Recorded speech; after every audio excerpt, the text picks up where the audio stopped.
that we were making our version of this wonderful, wonderful book.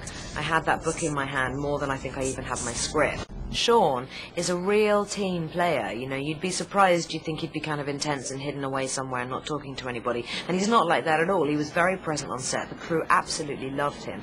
And that's great because it makes for a very happy, comfortable working environment. When I was the last person to be cast in this movie, I literally found like, you know, I felt like I'd won the last golden ticket. You know, I was Charlie Bucket, and I wanted to be first in line to see what was inside. Didn't I read of your engagement in the society column, which, you know, I always turn to first in the paper? I was engaged more than once.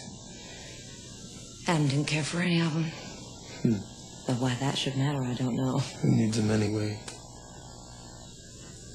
There's always research to do for any character, whether it's, you know, walking around the house in a different way and trying out a silly voice, or, you know, endlessly writing things down on a piece of paper and making notes.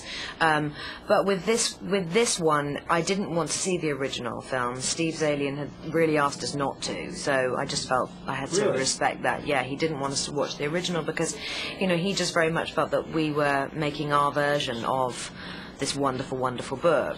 So I read the book several times and just kept going back to it. I mean, I had that book in my hand more than I think I even had my script. You know, just kept going back, trying to find little things about Anne that would be useful to me and useful to the love story with myself and Jude, and it was the thing that I kind of never really put down. Jack, you know how it is. My brother is the son of a governor, the grandson of a senator, the great-grandson of a general. He grew up surrounded by smart, handsome, selfless men. All he hopes now is that he can guard what he's surrounded by. He's a guardian of dead men.